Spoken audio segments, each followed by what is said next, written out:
in chambers with a judge, keeping the trial on hold for more than 1 hour. Charles Feldman, CNN, Santa Monica. Why? I think it was a rerun if we didn't have something like this come up. So all we can tell you, and what we're telling you, is in New Hampshire things have really tightened up, and that's a race we'll be keeping our eye on. Now, Bob Schieffer on the congressional desk. Looking bleak for the Democrats in the Senate. Still much too early to tell in the House, although in one of the Kentucky House seats, I'm told that the Republicans stand a very good chance of picking up a seat from a Democrat. I think that's right. In getting back to the Senate, Dan, I think the important thing as to who's going to control the Senate, whatever happens in that race up in New Hampshire, Republicans have already won 49 seats tonight. They need to win only 2 more. In order to control the Senate. We have a little chart here. The current Senate, 47 Democrats and 53 Republicans. There were 34 seats that were being contested tonight. So far, the Republicans have won 15. The Democrats have won 9. There are still 10 races to be decided.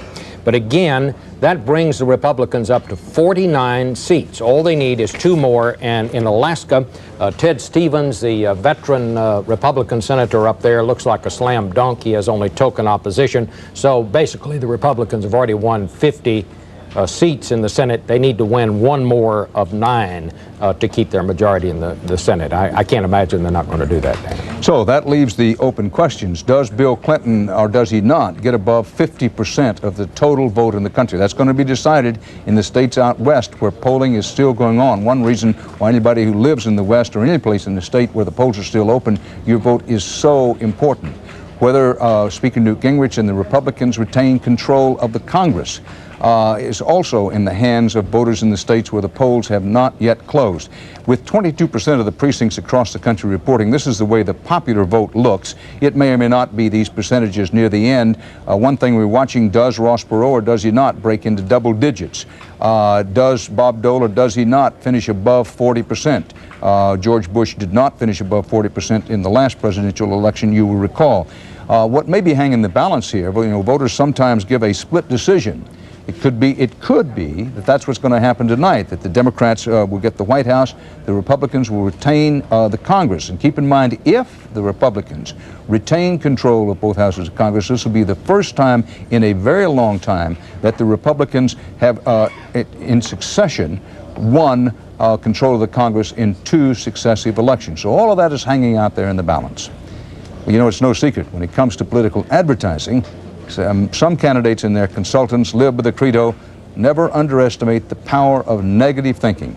Millions of dollars are spent on advertising designed to accentuate the negative of your opponent, just to tear your opponent completely apart. 60 Minutes correspondent Mike Wallace has some of the best and the worst of this year's ads designed to detract. Mike? And part of that will be to try to create jobs for people who are affected by the signing of the welfare bill. I think in this administration you'll see a good deal more emphasis on people from distressed neighborhoods and people who are coming off of welfare. The president believes that having taken a welfare check away from people in due course, it is necessary to provide them with the opportunity to get training as well as a paycheck. And so he'll be calling on corporations to come up with a way to do that. He said he would change that or fix it. He's not going to do it with a Republican House and Senate, is he? Well, I think there will be limitations on how much can be fixed, and it just puts that much more emphasis on dealing with the economy, corporations, mayors and cities about working on jobs. The other priority I think you'll see with renewed emphasis is education. I have heard him say that he believes the single most important thing an American president can do to prepare people for the uncertainties of the future for the next century is focus on education. So training, schools, scholarships, computers, all of those things that truly empower people to fend for themselves, whatever turn the country takes. Are you going to go up and see him now? As a cabinet, we'll see him as a group in a few moments, just before he comes out and makes his acceptance. And I'm sure he's going to be a very, very happy man. And frankly, many people here feel like this is a team effort because although he has been the leader up front, the president, people like Warren Christopher and Leon Panetta and Bob Rubin and members of the White House and the cabinet have all done a superb job of governing so that there was a record to take out, and I'm sure he's going to express his appreciation for that. The whole cabinet is there in Little Rock? Yes, most of the cabinet is here. I don't know that it's absolutely every person, but most have converged here from points around the country and the world to be with the president tonight. This is a very congenial cabinet. I don't know whether you've noticed, but we've not had the elbowing and the sharp, you know, sort of conflicts that have characterized other cabinets. And he selected a congenial group, but he's also emphasized that he wanted us to work in that way. So we're real friends. There's a kind of a family feeling, and we all wanted to be with him tonight. Can we say, Henry, on balance, based on your first statement, that you would stay on balance, or it's too close to call? Larry, I think it's a close call. If he said to you, Henry, I want you to stay. Well, it's hard to look at the President of the United States when he says he wants you to stay, but, you know, let's worry about that when I sit down with him and the rest of the cabinet members sit down with him. Right now, we want to celebrate tonight's victory. Bob has one other quick question. Sure. There have been lots of investigations of Clinton and the administration. You yourself have been subjected to one of them. Does that take the joy out of this victory a little bit, maybe 10%, maybe 1%? It takes 0%. You know, the president has won a big victory. It's an affirmation. To be elected president is a tremendous thing. It's a great honor. To be reelected is an affirmation of a vision. It's not on the basis of promises or predictions or faith or hope, but on the basis of achievements and a record. And you can't take anything away from that. At least for tonight, it's all celebration and happiness and satisfaction. Thanks, Mr. Secretary. Thank you, Larry. Thank you, Bob. Secretary of Housing and Urban Development, Henry Cisneros. We'll go to break and come back with our remaining moments with Bob Woodward, our co-anchor. Tony Bennett has just finished singing. We'll come back, and don't forget, Bernie, Judy, and the whole gang will be back at the top of the hour. And George Stephanopoulos and others will be with us tomorrow night. And by the way, David Brinkley will be with us on Thursday night and Al Pacino Friday. Fit. And when he finally found his voice, it was really about the ethics of the White House and the ethics of Bill Clinton and the comparison of him as a man to Bill Clinton as a man. And that's really what the campaign came down to in the end. Why was it so hard for him to articulate a vision of where he wanted to take this country beyond, he was a man of his word, beyond the fact that he'd known better times in this country? Well, I think that his philosophy of government is to do little with the government, if possible. I think that he knows enough about the job of the presidency to know that it's hubris to define your next 4 years, you know, to say what you know your presidency is going to be about. I think if you shot him up with truth serum and asked him what his presidency would have been about, he would say, well, something would have come up. Or whatever. Or whatever. All right, thank you very much, Richard Ben Kramer, for being with us tonight. Bob Dole, who has been vanquished tonight, of course, in this contest with Bill Clinton, but he's a man with a record that he can be enormously proud of, not only as a soldier during World War II, but as a man who returned to his hometown, recovered from his wounds, ran as the county prosecutor there. When he was told that he ought to run for Congress, he tried to decide whether he was a Democrat or a Republican. He thought he had a better chance as a Republican, and that's how he became one. We'll be back with more on Decision 96 after this.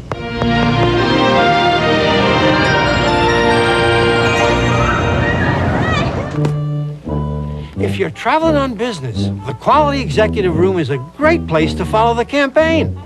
Free local calls. See you. Really tick tight for a very long time, and it looks like it's going to continue this way. These are actual votes in and counted. Yes, we and everybody else in the galaxy had said earlier that this was a pickup for the Democrats. It may yet be. We're not saying that Dick Sweat hasn't won this race. What we're saying is closing down and getting breathtakingly tight. Bob Schieffer, coming up at the top of the hour, 10 o'clock, best Senate race to look at. Well, we still have to find out what happens down in Louisiana, where you have Mary Landrieu in that race down there with the Republican Woody Jenkins. No call in that race yet. Very interesting, because the former Archbishop there said it would be a sin to vote for Bill Clinton and the Democrats, didn't he? And also for Mary Landrieu, the Democrat, because she is pro-choice. And coming up top of the hour, Ed Bradley, most important state to look for at 10. The band of western states, Utah, Idaho, Nevada, and of course California. And I'm still looking at Arizona.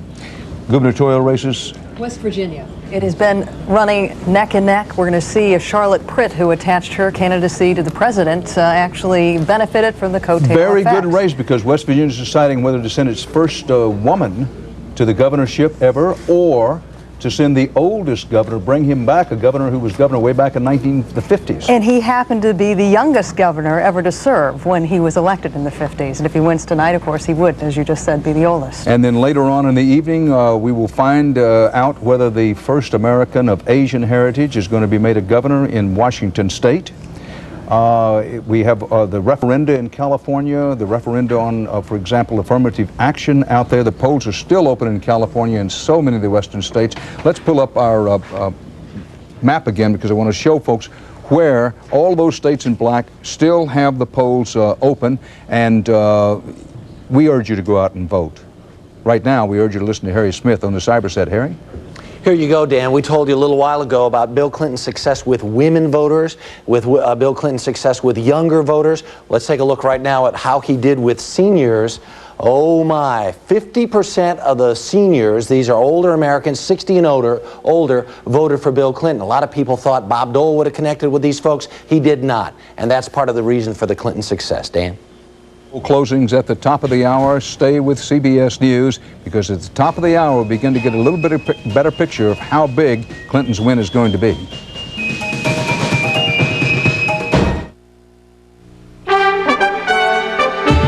And also joining me live is Brian Kennedy of the state GOP party. Now, Brian, if we can get the camera to come over here.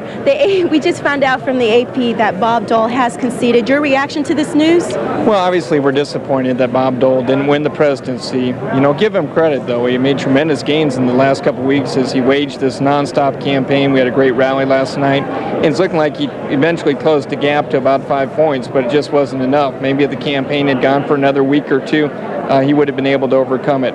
But Bill Clinton looks like he'll be reelected. It's looking good for the Republican Congress to be reelected. And I think what it's suggesting is that the country continues to trend towards the Republicans. The only way Bill Clinton preserved office was to kind of co-opt the Republican message, try to sound like a Republican. He was successful in doing that, and so he was reelected.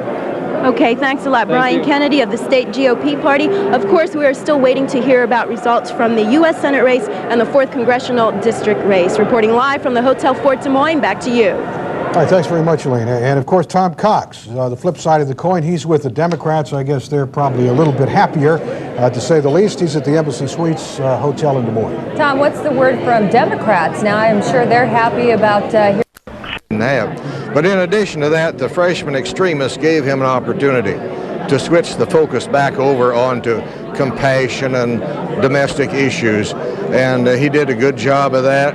And most people felt like not necessarily they're better off, but they're doing okay.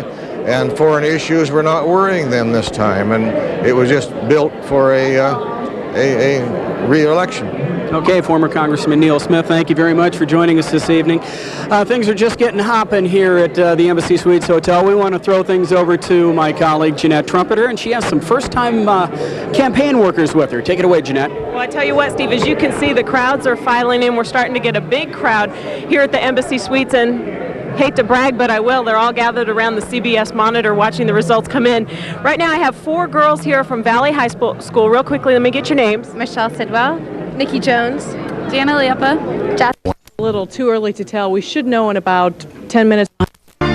That. Even before those election returns start rolling in. Of course, this is her first time in the political arena, and she said earlier to me that she is feeling pretty good about it right now, and of course the Democrats are being very positive, especially with the win with Bill Clinton. We'll talk more with her about what's happened in the past with Gansky ousting Neil Smith a couple of years ago. Of course, Polk County was really big at that time in the defeat of Neil Smith, so we'll be watching those returns very closely. Another thing that everyone is watching very closely tonight is a referendum in Dallas County that will either make or break a new gambling casino out there, and Lisa Bronis is watching as those returns will come in. That's right, Therese. The Dallas County Auditor says they've had very strong turnout here in Dallas County for one of the reasons because of the controversial Public Measure C, which is a riverboat gambling referendum. Now, I'm here at an Idell restaurant where supporters of the Casino America riverboat on Clearwater Beach will be gathering. They're not here right now because they've been out last. Lightfoot feeling very good about exit polling, showing him maybe 2-3 points ahead of Senator Tom Harkin. Deirdre Fitzpatrick is downstairs here right now.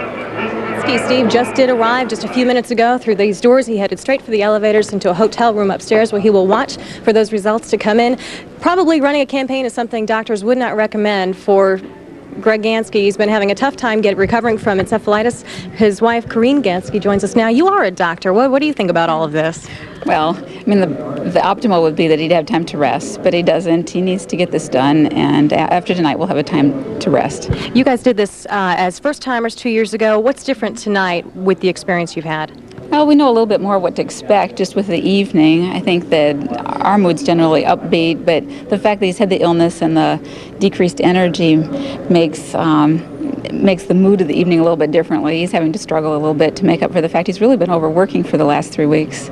As have all the candidates. Thank you very much, Corinne, and we will be joining both Mr. and Mrs. Gansky a little later on in the evening. We are awaiting those results. This has been a very close race, just 5 percentage points difference between McBurney and Gansky, the last News Channel 8 poll that we had. All right, thank you very much, Deirdre. We're going to take a quick break, and we'll be right back.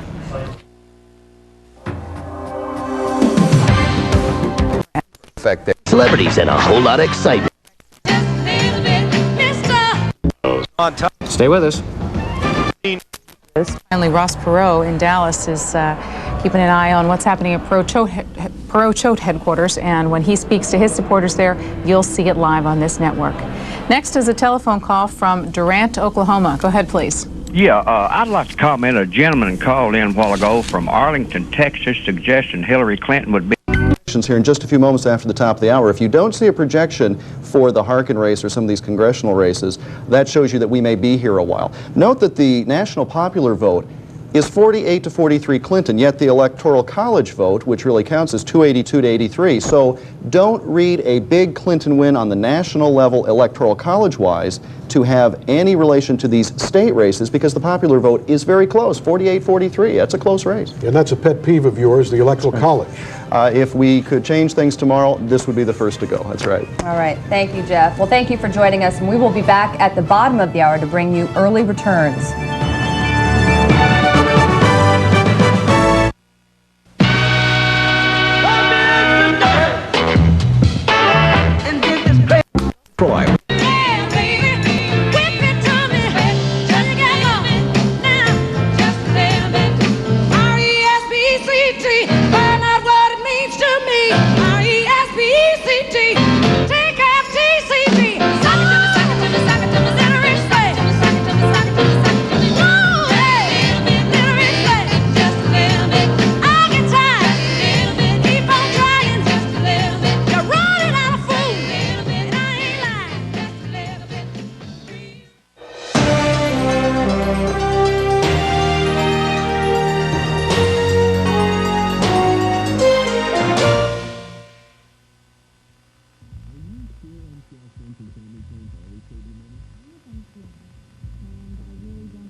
This is Chicago's very own WGN News at 9. The polls are closed in most of the country, and the crucial counting is underway. From the White House to the State House, tonight is the night candidates find out their fate.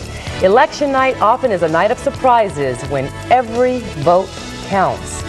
Good evening, I'm Allison Payne. And I'm Steve Sanders. Welcome to a special edition of WGN News at 9, Decision 96. In the next 2 hours, we'll bring you analysis and the latest results in all the local and national races. First, a quick check of the race for president. Who will be the last president of this century, Bill Clinton or Bob Dole? Well, about an hour ago, President Clinton was declared the winner, and about 20 minutes ago, Bob Dole conceded. Here is a look at the breakdown state by state. The states that you see highlighted in blue are the states won by President Clinton. The red states went to Dole. And here are the numbers that really count, the electoral votes. We'll take a look at those numbers for you. President Clinton with 284 electoral votes, and a little later we'll show you how the candidates fared in Illinois. And now the big local surprise of the night, the race for Cook County State's attorney. It is looking like a surprise, or at least it's been up and down throughout the night. All along, the polls show GOP incumbent Jack O'Malley running away with this one. There may be a surprise here. The race could be a lot closer than expected, with about 4% of the precincts reporting. Richard Devine is getting 39% of the vote to Jack O'Malley's 57%, and R. Eugene Pencham of the Justice Party with 3% of the vote. O'Malley's campaign headquarters are at the downtown Hyatt Regency. WGN's Robert Jordan is there, and Bob, what are they saying? Well, Allison, our number with his wife Elizabeth in Russell, Kansas. And it was down to the wire in a hotly contested U.S. Senate race in New Jersey between Democratic candidate Robert Torricelli, who voted in Englewood, and Republican Dick Zimmer, who cast his ballot in Sargentsville. Zimmer and Torricelli fought a bruising battle for Bill Bradley's Senate seat. Many analysts considered it the nastiest campaign in the nation. In the end, it appears the Democrats will hang on to control of that seat. The AP is declaring Torricelli the winner. Here's how the numbers are adding up. Torricelli wins by a bigger margin than expected. Torricelli now with 54% of the vote. Zimmer has 44%. That's with 50% of the precincts now reporting. Zimmer has already conceded. We'll have that story in just a moment. But first, the race for the White House. We have live team coverage. Jim Gately is in Washington with Dole headquarters. They're waiting it out. Sean Mooney is with the president in Little Rock. Sean. Well, thank you, Reg. And the victory party is already well underway here at the steps of the old State House at Little Rock, Arkansas. We have learned, but only on paper, it's not official, that Bob Dole has conceded, and this crowd could not be more thrilled to hear that President Bill Clinton is going to occupy the White House for the next 4 years. Now, a lot happening here. They've been royally entertained. Tony Bennett was out here a little bit earlier. There's been some estimates that the crowd is around 200,000 people, but that would be pretty amazing considering that there are only about 500,000 people in the entire Little Rock area. Now, Bill Clinton and the First Lady are next door here to the State House at the Excelsior Hotel. They're watching the results on television, but there's also a big gala going on at that hotel. All the movers and shakers from Arkansas and Washington, as well as a bunch of celebrities. Some people have paid as much as $1,000 a head for the privilege of being there. Now, it's presumed that at some point the President and the First Lady will make their way down there to address that crowd, and then they'll come over here to give the election speech to this fantastic crowd that is gathered here. Now, that's supposed to happen a little bit after 11 o'clock your time. That's 10 p.m. here in Arkansas, but the way things are going, it might happen a lot sooner than that. Back to you, Brenda. Thanks, Sean. It was an emotional day for Clinton's challenger. This could be the end of Bob Dole's long political career. Jim Gately joins us live from Washington, D.C., where Dole is watching the returns tonight. Jim? Well, Brenda, earlier today, Bob Dole said he gave it his best possible shot. Obviously, it was not enough. Now, let's go back to last spring when Dole quit the Senate to either, as he said, win the White House or go back to Kansas. It certainly appears tonight he'll be moving back to the Midwest. That's where he was earlier today when he voted in his hometown of Russell, Kansas. Now, the long and grueling campaign was finally over. Dole said it was good to be back, and he thanked the people of his hometown. He said the choice was now up to the American people. Well, the people decided, but they decided on someone else, Bill Clinton. Now, Dole is expected here at Republican headquarters in a very few minutes. He has left the Watergate complex where he lives, and now he'll be coming here in a few minutes. Now, earlier today, Dole said he had some good moments on the campaign and no regrets, but many disappointments. And I can tell you, all the speakers that spoke here earlier tonight said the same thing, that their candidate, meaning Bob Dole, has character unlike President Clinton. And Reg and Brenda, I can tell you that we do expect Mr. Dole here within a half hour to make a statement. Jim, thank you very much from Washington. Matthew Schwartz joins us now from our election coverage studio. He is armed with computers to crunch the numbers. Matthew, what do you have so far? Thanks, Reg. Let's check out now in the presidential race the number of states that the candidates have won. As we go to the panel, we see that President Clinton has won 24 states. Bob Dole has won 7 states. Ross Perot has yet to take a state. Now let's narrow it down to the electoral votes. 270 is the magic number. That's what it takes to win. As you see, Bill Clinton has 21 more votes than he needs. Bob Dole with 105, Ross Perot with no electoral votes. Let's check out the state of New Jersey now. Bill Clinton with a mandate here, 55% of the vote in New Jersey. Bob Dole, 37%. Ross Perot, 7%. Now in New York State in the race for president, the Empire State giving Bill Clinton 83% of the vote, Bob Dole 13%, and Ross Perot 4%. We'll be back throughout the evening with the very latest numbers. Let's go back to you right now, Brenda. Thanks a lot, Matt. As we told you earlier, Robert Torricelli and Dick Zimmer turned the race for Bill Bradley's Senate seat into a real nasty battle. But tonight, it appears to be over. Sue Keenan is live at Torricelli headquarters. Sue? So she won't make it. Woodbridge. I'm a good campaigner with a great organization, but I'm a young guy and I make mistakes. Okay, thank you very much. Appreciate the time. Thank you all very much. Not over yet. Not over yet. That's Not over yet. That's sure, Ben.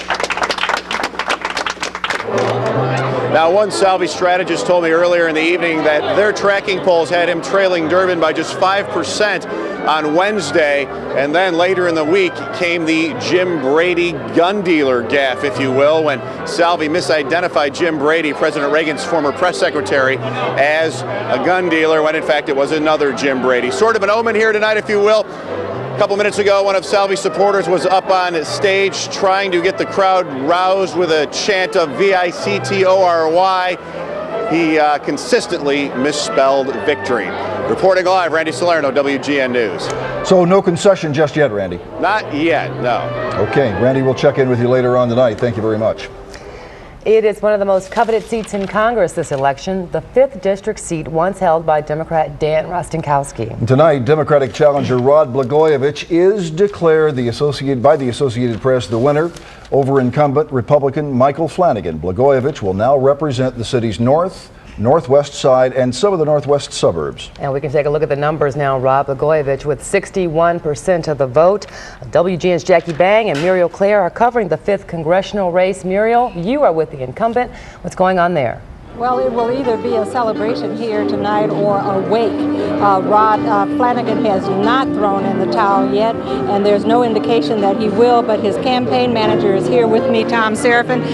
Is he throwing in the towel? Has he heard that the AP has already declared Blagojevich the winner? No, AP hasn't called us, but on a serious note, no, I've heard those reports, but I haven't talked to the congressman. Where is the congressman? He hasn't been around for a couple of days.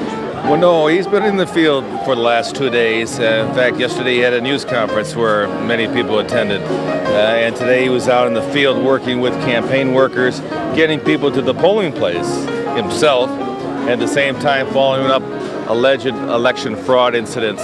So contrary to what Phil Rogers reported at Channel 5, he has been in the field. The forefront of people's minds, and people didn't want to go to that extreme. And so that made it possible for both the president and local candidates to focus back on the issues. All right, thank you very much for joining us. Neil Smith, former congressman from Iowa's 4th District. We want to send it back to the studio now. And do we have some more numbers, John and Kathy? Not yet, Therese, but thanks very much. Neil Smith, of course, serving 18 terms in Congress, being defeated in 1994. We also have word that that word of the Dole concession may have been premature. We're now getting reports. His people are saying that there is no such thing as a Dole concession yet. This happens on election night. Especially, that was like on the east or on the west coast, it was only 640 at that time when it came out. Yeah. So right now... We'll wait and see if the concession was premature. We're going to find out. We're going to go to the Jim Ross Lightfoot campaign down at Hotel Fort Des Moines. Tiffany O'Donnell joins us. A lot of uncertainty here, John and Kathy, as everyone awaits the numbers. You know, you hear rumors and networks claiming victors here and there, but nobody here has received official word. What we do know tonight, a little odd, Brian Kennedy, the state Republican Party chair, had said that apparently Congressman Jim Ross Lightfoot and the campaign had received some death threats via like pagers. They don't seem to be taking them very seriously, obviously, but Brian Kennedy did mention that to me a little bit earlier. Let's go right now and check out some numbers. I hear they're coming in as we speak. You can see incumbent Tom Harkin with 58% of the votes. Congressman Lightfoot, 42% of the votes. Still quite a ways down on there. That's only with 1% of the precincts reporting. Right now, let's get over to my colleague Jim Strickland, though, who is at the Harkin camp. Jim. We just got word a few moments ago that